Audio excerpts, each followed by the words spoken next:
Again, 2-minute warning coming up in the first quarter. Obviously, at the end, they switch sides offensively here. Just your traditional 2-minute warning.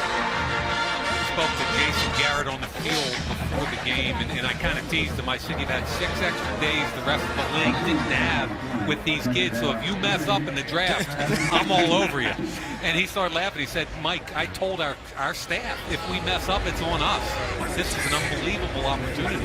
It's not just seeing the players in practice, it's coaching these players as well. Prescott gets around the right side, and he slides down near the 29-yard line. Looks to be a little bit shy of a first down. Timeout taken at 2:13. Third down coming up after the 7-yard scramble. You know, all the quarterback conversations, we've talked Carson Wentz ad nauseum. There's 4 potential first-round quarterbacks. Then I've got Hackenberg and Cardale Jones kind of as wildcats. And then there's a whole group of guys where the GMs are all going, okay, who is the next Kirk Cousins? Who's that 3rd, 4th round guy that can lead a team to the playoffs? And I think, Charles, you start looking at the guys in this game. Okay, Dak Prescott I find intriguing. Jacoby Brissett, who down there I find intriguing. Allen. There's a bunch of these guys that are going to go in the mid-rounds that I think somebody's going to fall in love with. And DJ, what do you think about that? I'll tell you what, the one that generated the most buzz outside of Wentz this week has been Brissett, because you've got somebody with some size that can move around, and I think he's throwing the ball a little bit more consistently than Dak Prescott has. So if you're looking just at the buzz meter amongst personnel friends, I would definitely go with NC State's Jacoby Brissett. Here's Washington with a hole. Washington fighting across the 40. The running back out of Texas Tech gets a first down and takes us to the 2-minute warning. So the South on the move here, 10-3 after DeAndre Washington runs for 15. See what Dak Prescott can do. Coming up a little bit later, Jaron Reed putting on a show early as well.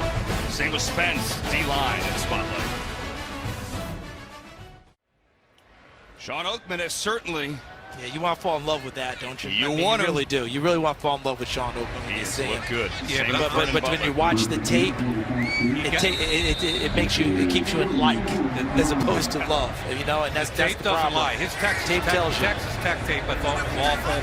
There were some good things on the Rice tape. Here's Jay Lee, the wide receiver from Baylor, complete from Dak Prescott on first down. He's going to get it across midfield, and they're going to rush to the line here in a 2-minute drill.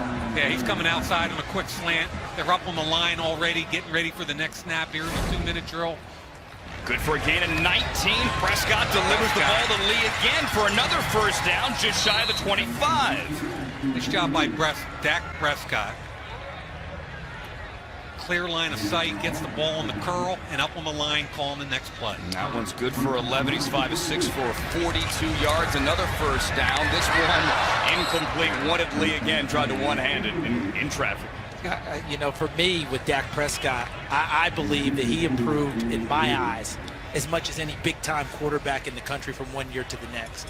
I think I said it during the week. You know, I had him down much more of a tight end H-back prospect as a junior than I did going into this year. And then after this year, I'm like, this guy deserves an opportunity to have a chance to be a quarterback in the NFL. I thought he improved that much in accuracy, in movement in the pocket, looking and seeing, going through progressions. I just thought he became a complete quarterback this year. We have a dual-threat quarterback in the Super Bowl, the man who is likely the MVP of the league. Now Dak Prescott trying to make his mark as well, and he gets a completion and a first down. It's the 88 Paul McRoberts, the Southeast Missouri State wide receiver. As the clock winds down towards 1 minute remaining, and Dak Prescott has his team in the red zone now. You see, he's giving the hand signals. This is what the scouts want to see. Hand signals, intelligence, show them you're a smart quarterback, and that's what Prescott's doing. He goes 4 wide out of the shotgun. He lost back in the end zone, almost picked off there by Darian Thompson. Did he stare him down? Stared him down. That should have been an interception. Darian Thompson's having a heck of a game right now. Watch his head, okay? He takes Thompson right to the football. Left, and Darian Thompson just flashes right to the football. You're exactly right, Charles. He took him right there. I mean, because he wanted the tight end all the way. Is that Griswold? Griswold. There He from wanted Arkansas Griswold, State. and who got him? Killebrew, our guy, the defensive back from Southern Utah. Killebrew held him up the whole way. And Thompson was totally free, no other responsibility, just read the total, the eyes in the head, and went right to the ball. You got to make that play. It's points off the board in the red zone. Brings up second down. He pump fakes to the left, nothing do it. Now Dak Prescott's going to run. Dak Prescott inside the 10, down to the 5. Good tackle. That was DeAndre Hall, the 6'1.5" corner from Northern Iowa. Now, look to the left. He wants the running back who wasn't looking. Now he makes the play. Good tackle by DeAndre Hall, who again has got long arms. Good tackle. And here's a throw over the middle, the slant, a touchdown. If they put him up, they do for Paul McRoberts. Dak Prescott leads his team down the field and punches it in with 22 seconds to go. Really good series, both for McRoberts and Prescott. Charles, I thought the ball was on the back shoulder a little bit, which gave the defensive back. Now, he's all the way out here, and he's coming down. It's a little bit of a rub. The deep ball's on the backside, and maybe he did it because of the slanting linebacker or safety underneath. Yeah, if you want to give him the full credit for that, he read that and said, I'm going to put it on the backside. And really a nice play, because a lot of times quarterbacks have to evaluate, do I need to stop my receivers on route so I don't run them into other trouble? Yeah. And that was a really nice play there by Prescott. It's a 5-yard touchdown run, or rather throw for Dak Prescott. Martin is now on for the extra point. He's 2 for 2 in that regard, and it is a 17-3 score. The South with the offense here, and Dak Prescott with a really nice drive. Yeah, you know, the best part for him, he got away with one where Thompson doesn't come up with the football. And he gets another chance, and he cashed it in. I think all in all, a very good drive with a little bit of help. I'm with you, but if I look at it from the defensive side, 17-3, heading to the locker room here with 30 minutes of football down and 30 more to go. 17-3 at 2016 Reese's Senior Bowl in Mobile.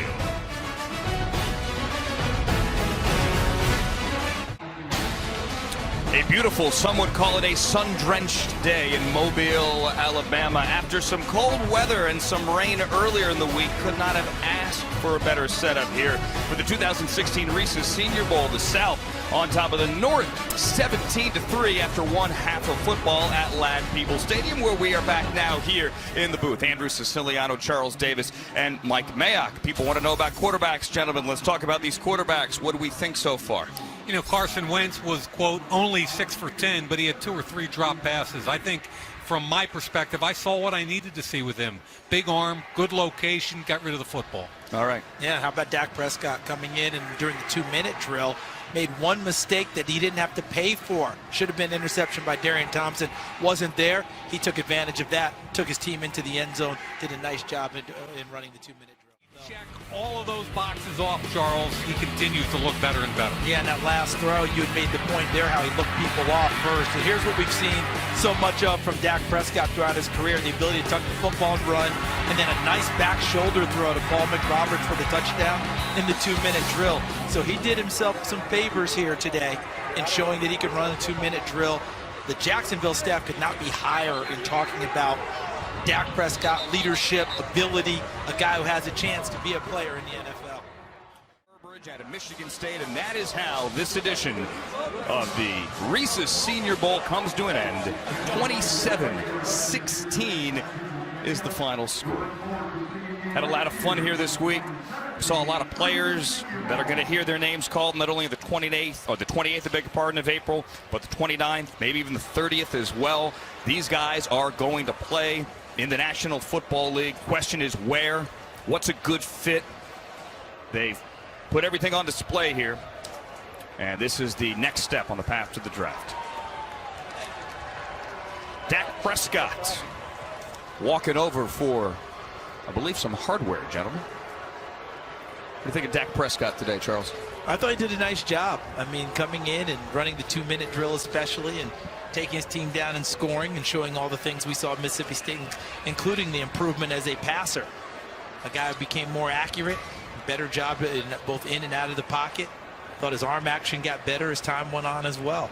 He's worked his way into a position where he will get a legitimate look as a quarterback in the next level. He was 7 of 10 for 61 yards and a touchdown. And like this scene here down on the field with these players who have worked so hard together all week, showing respect at the end of the game. I mentioned that most outstanding player. Here he is with Alex Flanagan. Yeah, standing by with a whole gang down here as we wind down the college football season. It is over now. It's standing by to award the most outstanding player of this Senior Bowl. On hand, we have from Reese's, Ryan Reese. And Ryan, I'll let you make the presentation.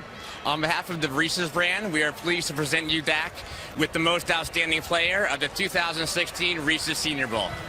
Look at that. Some nice little hardware. And you get also, right? Oh, there we go. Yeah. The money Reese's. Well, Dak, just tell us a little bit about you came in and seemed to spark this offense when you got into the game.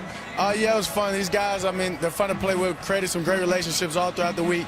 And just be able to get in there, them rally around me in that 2-minute offense, and I'll be able to go score and get the team going. It was fun. We're going to see a dual threat quarterback coming up in the Super Bowl. Is that how you sell yourself to this league? Yeah, I mean, I think it's something that is new in the league, and I think it's got a lot of promise. We can stretch the defense. They have to respect the run and can't just put a lot of guys back there. And it's exciting. Cam Newton's opening the doors, and Russell Wilson and all those guys.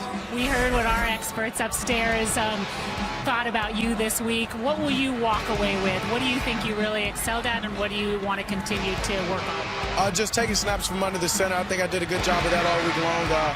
First time in live reps pretty much ever doing it, so excited about that. And a lot of good relationships. These coaches, these players, I think they'll last for a long time. Other than this moment, what was your favorite moment of the week? I don't know. It was a lot of great moments. Maybe the first day of practice, being at the high school stadium, and all the Mississippi State fans, and then coming into the stadium and all the fans. Great support, and I love that university. College behind you now in the rearview mirror, and you look ahead to the NFL draft. What do you do between now and then? A lot of hard work. I'm in Orlando working with Tom Shaw, and it's going to be a lot of hard work.